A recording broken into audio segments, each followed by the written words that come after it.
बहू। शादी के पहले से ही विभा को कपड़े धोने का बड़ा शौक था। कभी नल के नीचे तो कभी तालाब के पास। अरे मेरी नीली वाली लुंगी नहीं दिख रही है। विभा की अम्मा कहाँ रखी है लुंगी? अरे वो तो विभा ने परसों ही धोकर रखी थी आपकी अलमारी में, देखो वहीं होगी। वो ना मैंने आज धो दी, मुझे लगा कि गंदी हो गई होगी। अरे कैसे गंदी हो गई थी, उसे तो मैंने पहना भी नहीं। हे भगवान, इस लड़की के कपड़े धोने की आदत से परेशान हो गया हूँ मैं।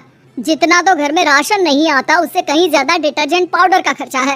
इसकी शादी करवा दो, शादी जाए अपने घर में ही करे काम, फिर चाहे घर के कपड़े धोने हो या पूरे गांव के। हाँ ठीक बोल रही हूँ, देखता हूँ मैं कोई लड़का। वो दिन भी आ जाता है जब विभा को देखने लड़के वाले आ जाते हैं। लड़की मुझे अच्छी लगी। होने वाली सास कहती है, बेटी अगर कुछ पूछना है तो पूछ लो। वैसे तो हमारी लड़की बहुत ही शर्मीली है, जो बोल दो वो मान लेती है, इसे क्या पूछना होगा। अरे कैसी बात कर रही हो माँ, मुझे इन लोगों के घर रहना है, सवाल तो कई है। हाँ हाँ बेटा पूछ लो ना, क्या पूछना है।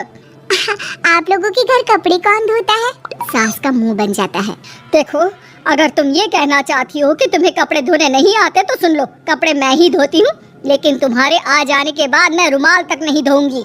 अरे चुप रहना भाग्यवान, बहू बेचारी घर आई नहीं, उसे डराना शुरू कर दिया। वो क्या है ना बिटिया, अभी तक तो ये कल्लू की माँ ही धोती थी, लेकिन अब तुम्हारे पापा तो दहेज में वॉशिंग मशीन देंगे ही।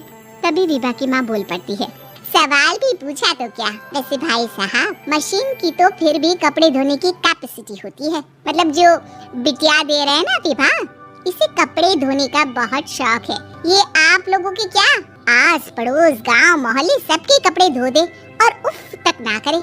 बाहर देखा नहीं आपने कितने कपड़े सूख रहे हैं, सब हमारी बिटिया ने ही तो धोए हैं। बस भी करो ना माँ, शर्म आ रही इतनी तारीफ सुनकर।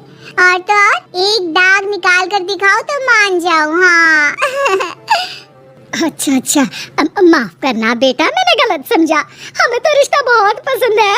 और ऐसे जुड़ जाता है रिश्ता कपड़े धोने का शौक रखने वाली विभा का। उसकी शादी हो जाती है कोयला फैक्ट्री में काम करने वाले कल्लू के साथ। शादी के बाद अचानक विभा चिल्लाती हुई सास के पास आती है, सासू माँ, अरे सासू माँ कहाँ है आप? ये तो धोखा है, धोखा दिया आप लोगों ने मुझे। इसे ससुर के चक्कर के बारे में पता चल गया। अरे तो उसमें तुझे क्यों धोखा मिला है? अरे नल में पानी नहीं आता, कपड़े कैसे कब धुलेंगे? अच्छा तो पानी नहीं आ रहा उसकी बात कर रही है। तो आपने क्या सोचा? कुछ नहीं। अच्छा तेरी माँ ने कहा था कि कपड़े धोने का शौक है, तुझे याद आया मुझे। शौक बोलकर कपड़े धोने वाले मेरे जुनून को कम ना आके सासू माँ, कपड़ा धोना मेरा गुरूर है। तभी पति भी वहाँ आ जाता है।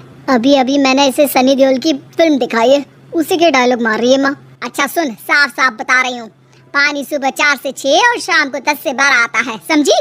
विभा टाइमिंग सुनकर हैरान हो जाती है, ये क्या भूतों का मोहल्ला है?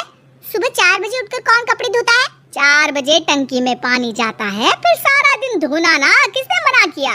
अरे कैसे बात कर रही है, 200 लीटर की टंकी में कितने कपड़े धो लूंगी मैं, सुबह ही उठ जाऊंगी मैं। अब क्या था, विभा सुबह 4 से लेकर रात के 12 बजे तक कपड़े ही धोती रहती। एक रोज सास पड़ोस से निकलकर कहीं जा रही होती है कि साथ वाली कहती है, हाँ कल्लू की माँ जरा ये बताओ कि 2 साड़ी है, 2 ब्लाउज और एक पेटीकोट और एक नाड़े वाला लंबा कच्छा। हाँ तो? अरे तो क्या, कितना लोगी धुलाई ये बताओ। धोबन दिख रहे हैं हम क्या? हमारे पति सरकारी नौकरी से अभी रिटायर हुए हैं और बेटा सुपरवाइजर है कोयला फैक्ट्री में, धोबन समझ रखा है हमें।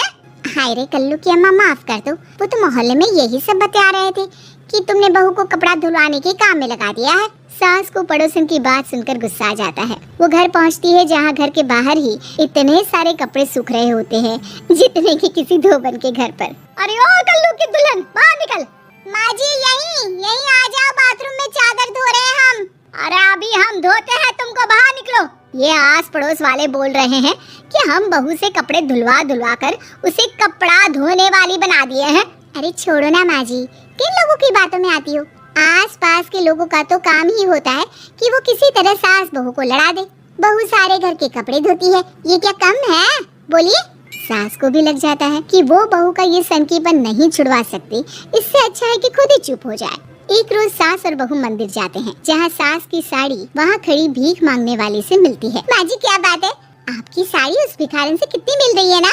हाँ हाँ देखो तो, दोनों की साड़ी मिल रही है। क्या बात है कल्लू की अम्मा, तुम खुद को तो अफसर की बीवी बताती हो और ऐसी सिंपल सी प्लेन साड़ी पहनकर घूमती हो। सिंपल और प्लेन नहीं है ये साड़ी। तो क्या सोने के धागे से फूल बने हैं? कुछ भी सासू माँ, कुछ भी। हाँ बने थे इस साड़ी में सोने के धागे से फूल। मेरे पति लेकर आए थे मद्रास से स्पेशली मेरे लिए 10,000 की।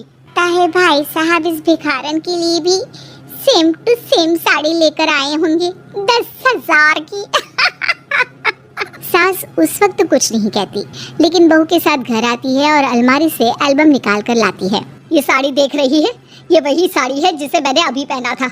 इस साड़ी में ये जो चमकदार फूल दिख रहे हैं ना, ये सोने के धागों से काढ़े गए हैं। लेकिन तू लोकल वॉशिंग मशीन ब्रश से घिस घिस कर सारे फूलों को निकाल कर साड़ी प्लेन कर दी।